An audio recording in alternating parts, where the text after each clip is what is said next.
চোখের জলে শেষ বিদায়। সঞ্জয়ের শেষকৃত্যে নিজেকে ধরে রাখতে পারলেন না কারিশমা। শেষমেশ যা করলেন ভিডিও ভাইরাল। বিস্তারিত থাকছে প্রতিবেদনে। বন্ধুরা, চ্যানেলে নতুন হলে চ্যানেলটি সাবস্ক্রাইব করতে পারেন ও ভিডিওটি শেয়ার করতে পারেন।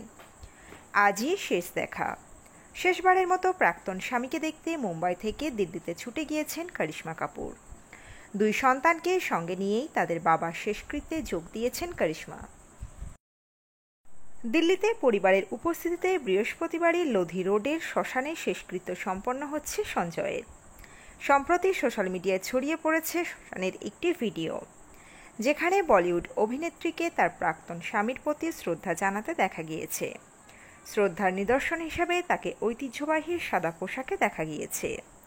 কারিশমা একটি সাদা সালোয়ার স্যুট পরেছিলেন এবং অভিনেত্রীকে প্রচণ্ড বিষণ্ণ দেখাচ্ছিল। কারিশমা তার মেয়ে সামাইরা এবং ছেলে কিয়ানকে নিয়ে শেষকৃত্যে যোগ দিয়েছেন।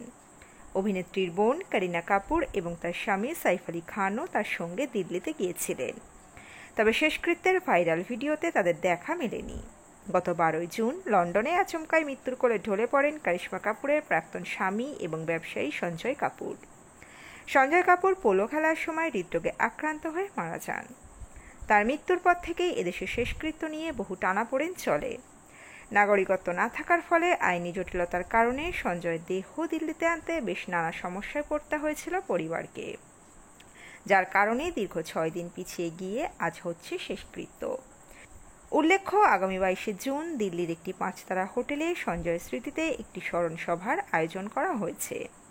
সেই বিজ্ঞপ্তিতে সঞ্জয়ের মায়ের নাম রয়েছে। এছাড়াও তার বর্তমান স্ত্রী প্রিয়া ও সঞ্জয়ের সন্তানদেরও নাম রয়েছে। মিডিয়া রিপোর্ট অনুসারে এই মর্মান্তিক ঘটনাটি ঘটে যখন তিনি দুর্ঘটনাক্রমে একটি মৌমাছি গিলে ফেলেন, যার ফলে তিনি মারাত্মক কামড় খেয়েছিলেন এবং পরে শ্বাসরোধ হয়ে মারা যান। তো বন্ধুরা, এই আপডেটে ছিল এতটুকুই। দ্রুত ফিরে আসছি এরকমই নতুন কোনো আপডেট নিয়ে। অজানা গল্প চ্যানেলের সঙ্গে থাকার জন্য সকল দর্শক বন্ধুকে অসংখ্য ধন্যবাদ। দেখতে থাকুন, চোখ রাখুন অজানা গল্প চ্যানেলে।